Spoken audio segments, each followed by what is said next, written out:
On this episode of The Edge, whitetails, farm update, diversity pockets, tree stands. We're going to cover it all. March chores, farm update. Stay tuned.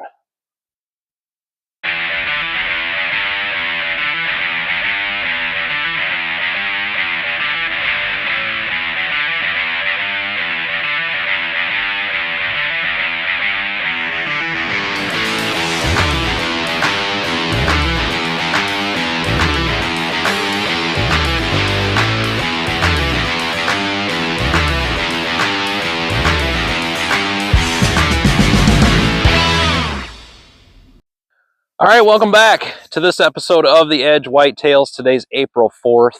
Thanks so much for tuning in. We're going to give y'all a farm update today. It's been a while since I've done a full-length video. I think the last one you saw, I was doing a little frost seeding. Can't remember quite what I was doing. Look back a couple weeks ago. I had a short in there about a week ago too. So, first off, we have trees coming next week. I got the email confirmation from Iowa State Tree Nursery.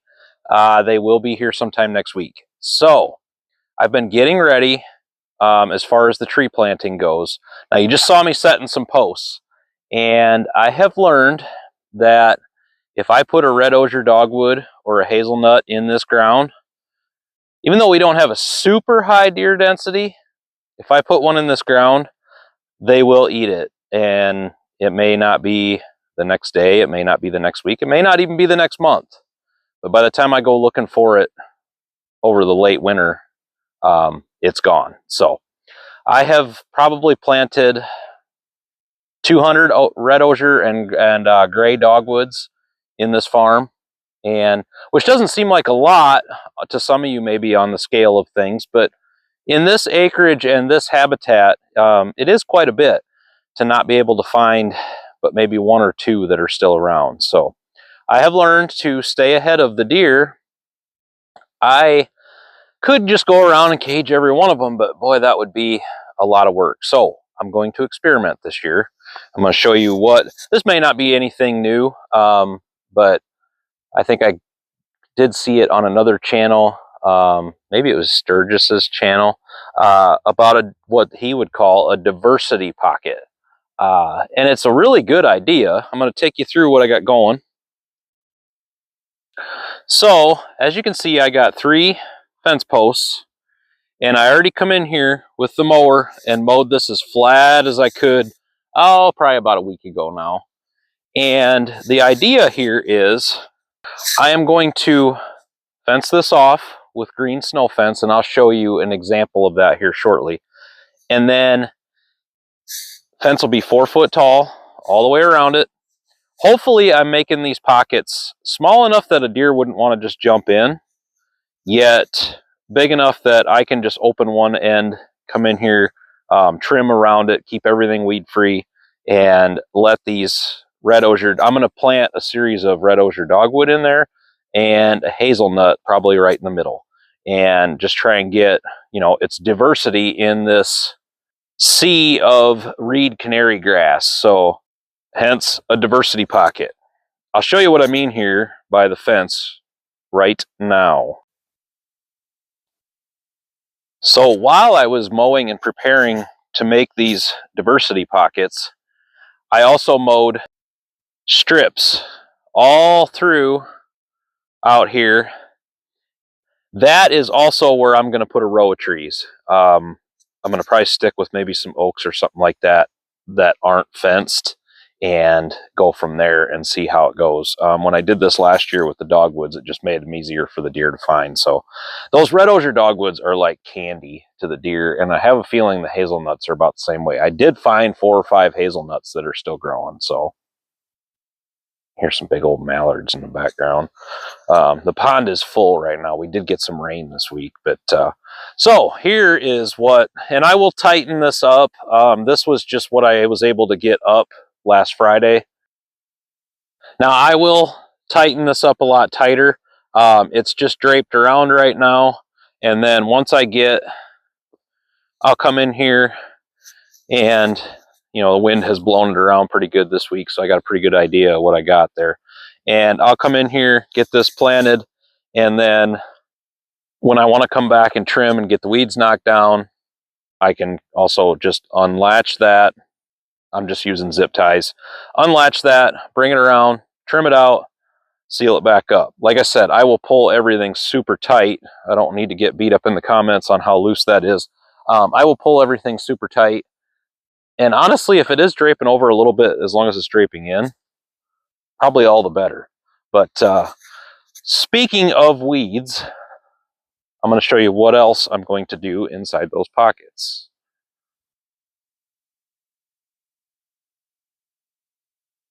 So as you can see here, we have a big old pile of mulch. Now, believe it or not, on camera, and as this settled, it probably don't look like it, but that is a whole pickup load, standard box pickup load of mulch. What I did is, and you can probably do this in your local area, I contacted our local tree trimming guy, takes trees down, just all around tree service in our local area. And a lot of times you come across these guys and they'll mulch this up and they're going to give you a whole truckload. This has got a bunch of pine and some cedar and everything in it. They'll give you a whole truckload. I got this whole truckload for 30 bucks. Save you lots of money compared to going to your hardware stores, your big box home improvement stores. 30 bucks for a truckload. I'm going to go around each tree in those diversity pockets. I'm not going to fill the whole diversity pocket in with mulch. That would take multiple truckloads, but around each tree, I don't know, 1 or 2 foot diameter, just to help keep the weeds right off of the tree, give it a chance to grow. And I'm hoping this works this year, because I have put a lot of trees in the ground that didn't materialize. Also, as I'm over here, you all know I have also worked on having apple trees. These are pretty pruned up from the deer, but they also haven't had any protection per se. So I've got 3 of them here. I think one of them is a crabapple pollinator, and then I think I've got a Honeycrisp, and I can't remember what that one is, but I'm going to go ahead and put the green, they call it safety fence at Menards, but the green snow fence around these as well, and hopefully give them good protection. I can come in and mow, I'll mulch around these as well, and keep everything good and, ready to rock and give it its best chance to grow. So we'll have more on the tree planting as it's coming up. Like I said, this is a farm update. We're going to do a tree planting episode this week as we plant trees. So now I'm going to move on and show you a little bit of the habitat work I've done. I'll show maybe a tree stand or 2 yet today, and a new blind that we have put up as well. So stay tuned. So this little guy right here, just a 42-inch deck lawnmower, simple cheap brand Murray, is probably the MVP. Well, the Ranger's the MVP, but this has probably been the MVP of the week as far as everything down here in the farm. With that little guy, I have beat the tar out of it. With that little guy, I have mowed all these strips, all these diversity pockets, and then, as you've seen in a couple of my videos, I'll come in the east and west thicket and it's just super, super thick. Stem count just off the charts. I got real crafty this week, and this is March chores that needed done. I came in with I have a trimmer attachment on my pole saw that you all saw when I was doing the stand back there to the east of the east thicket, east. And I come in and I cut the bigger trees down, and then there is just literally, I'm going to show you an example here. Follow along with me. Check out the Onyx sweatshirt. You can get one of those at onyx.com. While you're there, grab their app.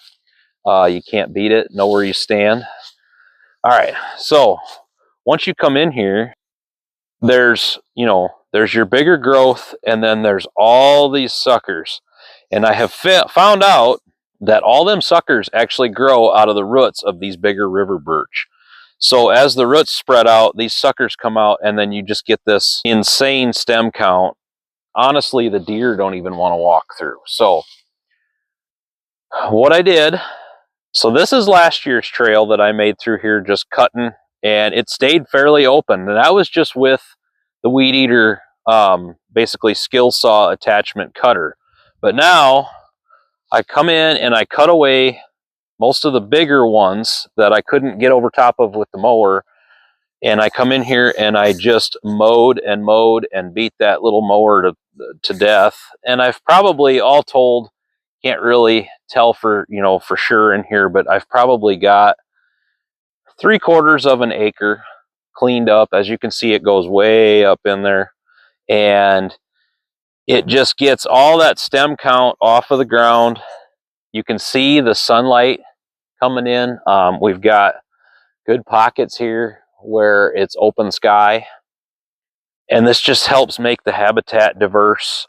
They still feel very secure in here, but they also can escape out of here. When you get such a high stem count, the deer won't even utilize it because it's not easy to move through, and they also feel locked down. They feel trapped, claustrophobic, if you will. At least that's the way I've watched them, because this west thicket used to get used a lot. And then as it got super, super thick like this, they quit using it pretty much altogether, except for the one trail I had made through it. I'm going to show you another little deer. So it's opened up here. There's a bedding area. There's a bedding area. There's a bedding area. I did that all throughout here as well. Not only opening up this room, but then little offshoots where they could tuck in and bed, look out. If you look back now, they can watch the food plot area. But, however, you're like, Eric, you don't want to, we're not coming in this way. We're coming in from up there, and that is still a wall back over towards Delena's blind and the tree stand in the corner. So they can watch all this from bedding and feel very secure. We can sneak in the back door up here with the right wind and get in and out. All in all, like I said, it's always an experiment, but boy, I feel really good about this one. It's opened it up. I've got a trail that goes all the way to the south in here now, and eventually we'll try and do a little bit more, but there are areas that I'm just going to want to leave really thick. If you look, this is some of the stuff that the deer won't even. It is just, it looks like almost like Canadian wilderness is what it really reminds me of, the times I've been in Canada where it's just so thick you can't walk through it. And as time goes along, this is what I'm going to do for the season this year. But as time goes along, I will, maybe add a little bit here, add a little bit there. But with the sunlight, this should get some of that reed canary grass growing up through here, some other grasses, native weeds, and they'll have a little bit of browse, and they'll have good soft bedding. I tried to mow it as tight to the ground as I could, because as you can imagine, it's just a bunch of little tiny stumps. So this was a major March project that took me a few days of screwing around and beating the mower up and breaking mower belts and everything else. But I think in the long run, this is going to be worth it, not just for the deer, but the turkeys can get in here and nest. The pheasants can utilize this and move freely. All in all, it's just great habitat for everything. As you can see, some of these bushes I left and went around them. Your pheasants can get in there. They can even roost up in some of this stuff. All in all, a really good deal. So that was a March project completed as well. And like I said, these things are, March is the time for me. That's when I get most of the work done. So we're going to move on here, and we'll probably get really close here to wrapping this up. So, All right, so another project that I added here in March, you'll see it right behind me. We added another blind, well, exactly like the one that we have over the main food plots for Delana. Added this in, got it tucked in somewhat in the willows. These are going to grow up a little bit more around it, but I'll show you what we've got for this action here is, so from there's the south food plot, which is in clover now, and then it'll be also radishes, turnips, sugar beets, all that goodness. You can shoot all the way out to, that should be corn this year, barring any floods. And then when you come over this way, we have lanes trimmed to go all the way down to the bottom of the farm. So, and there's pretty heavy trail comes out down there. As you can see, this is one of my mowed paths around it, but the deer, as usual, also utilize that as well. So pretty excited about this. Gives Delana another option. My dad's looking to maybe do a little gun hunting this year. This would be a great option for him. And it's going to be, all in all, really cool. So that's another project we got completed there. Right down here on the south plot, I showed you the blind that we have over it. And one cool thing, as you saw in the past video, did some frost seeding and then even came back in and did some more seeding on the clover. I just kind of want to have everything in clover, and then I'll decide from there what I want to turn up and put in, you know, brassicas and all that for the fall. But I wanted to show you right down here in the south plot, you can just see it, and it's really cool. So we're just getting the clover germination. Really small, just starting all throughout here. And what I can tell looking through all this, we're going to have a pretty heavy, thick clover plot. So it's going to take a little bit of mowing. There are some weeds already coming on strong. A little bit of herbicide. I do have some chicory in here though, so I got to be real careful with herbicide. You do anything that kills the grass and you'll kill that chicory as well. So probably just utilize mowing on this to keep control of the weeds, but we'll see how it goes. Sometimes they can get away from you, especially when you got all this canary reed grass around. That stuff has a tendency to creep back into where it was naturally growing. So all in all, this looks really good though. I'm pretty stoked about this. Looking good. So we're going to move on here. It was just another one of those March projects that was complete. I've done a bunch of stand work. Yes, it's March. That is when I love to get my stand work done. You're the furthest away you can get from hunting season, and it still looks the most like it did in November. So I'm on where I have killed 3 or 4 does in this property and the Big 10. And some of you got me in the comments, and that's actually what really got me going on, oh man, this tree really might be at its end, and it really did over the winter. So this tree right here was the tree, this stick out of my way, was the tree that we had the stand in that I killed the Big 10 in 2 falls ago, or 2 years ago. I've moved it now, and as any good spot, it's hard to find a good tree, but I got lucky with this one because literally about 15 yards, another perfect tree. Can still utilize the mock scrape that I had that is, let's be honest now, it has become a full-blown scrape for the deer. And the cool part is a lot of times, 95% of the time, this gets hunted in the evening. And 95% of the time, the deer come from back there or from the south. And I can get right up in this tree now, and I'm tucked.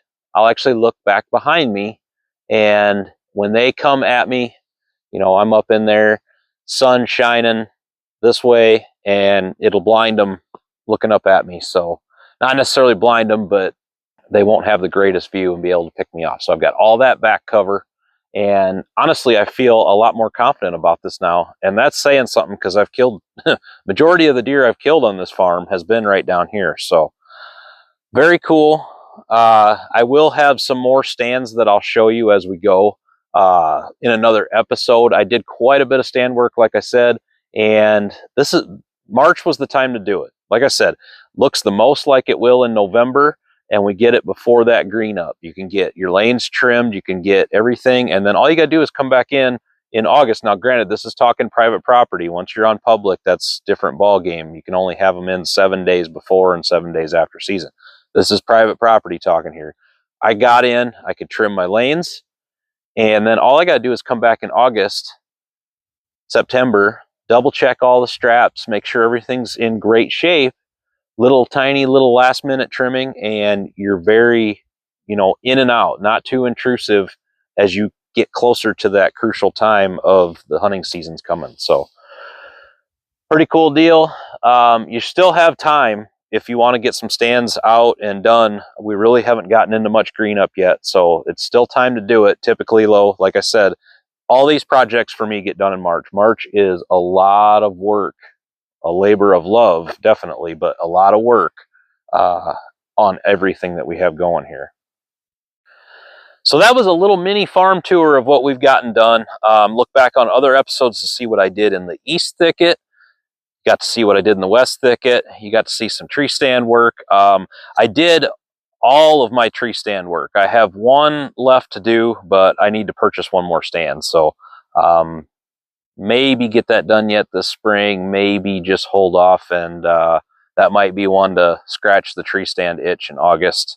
I know that sounds really stupid, but sometimes I got to get myself some poison ivy and some nettles and have that kind of fun in between August food plot planning. So I'm going to go ahead and get to work on getting this fence up around these fence posts, and stay tuned. Coming up for, this week, we'll probably have a video about tree planting, kind of what we have, what we're putting in. We'll talk more about these diversity pockets. I'll show you the progress as we get everything mulched and everything in. And we're going to start our turkey series soon. Turkey hunts are going to ramp up. We're going to start a week from tomorrow with Iowa's youth season. Will Keeker, buddy of mine's son, is going to be up to bat. Callie Ackerman, that was with us last year, she's going to hunt this year. My dad's going to go third season, and we're really going to try and talk Delana into getting out with us as well. She's not much of a turkey hunter. I don't try to push her. If she doesn't want a turkey hunt, oh well. I'd just like to get her out here and hang out and have fun. So I'm going to turkey hunt myself. I've got a bow tag, and I may get a 4-season gun tag. We'll see how it goes. As many of you know, I'm also quite heavily into the Bass Tournament Series life, and we own a Bass Tournament Series. Once we get into May, that gets really busy. So we'll see about that 4-season stuff. I'm not so sure yet, but so a lot coming up on the channel. Even though this is a whitetail channel, we still do that turkey series. So I appreciate each and every one of you that watch, even our ones that don't subscribe. If you're watching each and every week or every episode, we appreciate you. I really appreciate our subscribers. If you have not done so, boy, it would really help us out. We'd love to build this channel. It's a really small channel. We're still under 400 subscribers, but I love bringing these episodes to you. I love showing you my successes, failures, what I got going on. I just love sharing my passion of the outdoors with you all and my passion for the whitetails. And hit that subscribe button. It would help us out. And we may even, you might want to be a subscriber, because we may even, as you know, I am an assistant, my buddies make fun of me. They call me the assistant to the regional manager. I am a regional pro staff manager for Mossy Oak Fishing. So I may be able to get my hands on some stuff to do a little giveaway here. And you're going to need to be a subscriber to do that. So hit that subscribe button. It's free. It's easy.